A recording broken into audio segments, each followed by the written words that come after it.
ఈరోజు ఏదైతే 1977 గోరక్షణ చట్టం సుప్రీంకోర్టు స్పష్టంగా పేర్కొనడం జరిగింది.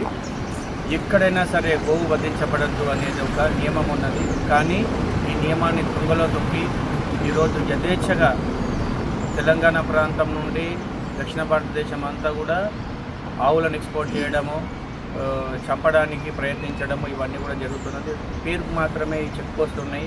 ఎక్కడ కూడా గోవులను కానీ నందులను కానీ ఎక్కడ కూడా దాన్ని రవాణా ఆగడం జరుగుతలేదు.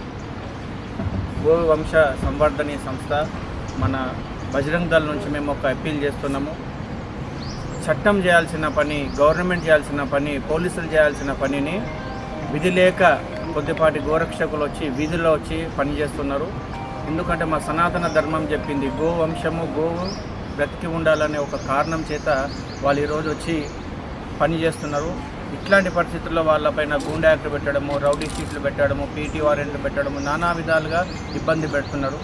దయచేసి చట్టాన్ని ఇంప్లిమెంట్ చేయడం పోలీసుల పని, గవర్నమెంట్ పని. వారి యొక్క పని సక్రమంగా నిర్వహించినప్పుడు గోరక్ష కార్యకర్తలు బయటికి రావాల్సిన అవసరం లేదు.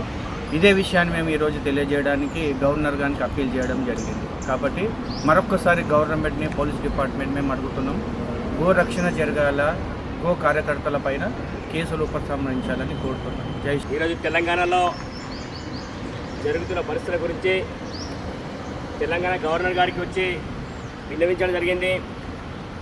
1977 సంబంధించిన గో సంరక్షణ సంబంధించిన యాక్ట్ ఉంది. ఈ యాక్ట్ను కఠినంగా అమలు చేయమని చెప్పేసి గత 3 నెలలుగా మేము ఉద్యమం చేస్తున్నాం. ఆ ఉద్యమం సందర్భంగా తెలంగాణ సంబంధించిన ప్రభుత్వ యంత్రాంగం ఈరోజు మేము చట్టాన్ని అమలు చేస్తున్నాం, కానీ ఆవులం కాదు మేము ఎద్దులం కూర్పిస్తామని చెప్పేసి వాళ్ళ గవర్నమెంట్ సంబంధించిన వ్యవస్థ ఇవాళ పనిచేస్తుంది. కాబట్టి మేము ఒకటే కోరుతున్నాం, గవర్నర్ గారికి కోరడం జరిగింది, సార్ ఎద్దులం గిడ ఆవు వంశం చంపినాయి కాబట్టి వాటిని కాపాడాలి. అంతేగాక అనేక మంది ఇవాళ గోరక్షిస్తున్న కార్యకర్తల పైన ఈ యొక్క ప్రభుత్వ యంత్రాంగం అందరినీ బైండ్ అవుట్ చేస్తుంది.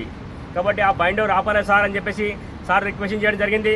అంతేకాకుండా ఎక్కడ చూసినా కానీ, ఏ సెంటర్లో చూసినా కానీ ఈ యొక్క ప్రభుత్వ యంత్రాంగం మమ్మల్ని హెచ్చరిక ఇస్తుంది, మీరు రోడ్డుపైకి రావద్దు, మీరు మాట్లాడకూడదని చెప్పేసి రకరకాల పోలీసు అధికారులు మమ్మల్ని వేధిస్తున్నారు. కాబట్టి మీరు రాష్ట్రానికి సంబంధించిన అధికారి కాబట్టి చూడండి సార్ అని చెప్పి సార్కి వినియోగించడం జరిగింది. ఈ యొక్క తెలంగాణ ప్రభుత్వానికి గోరక్ష విభాగం ఒకటే అడుగుతుంది, మీరు చట్టాన్ని అమలు చేయండి, మేము రోడ్డుపైకి ఎందుకు వస్తాం. ఇవాళ వేరే వేరే రాష్ట్రాల నుంచి తెలంగాణకు అనేక రకాలుగా ఎద్దులు, ఆవులు రకరకాలుగా వస్తున్నాయి. కాబట్టి గోరక్ష చట్టం కఠినంగా అమలు చేయాలని చెప్పేసి ఈ యొక్క ప్రభుత్వాన్ని మేము డిమాండ్ చేస్తున్నాం. అమలు చేయలేకపోతే మేము రోడ్డుపైకి వస్తాం, ఎంతవరకు అడ్డుకోవడానికి సిద్ధంగా ఉన్నామని చెప్పి హెచ్చరిక ఇస్తున్నాం. జై గోమాత.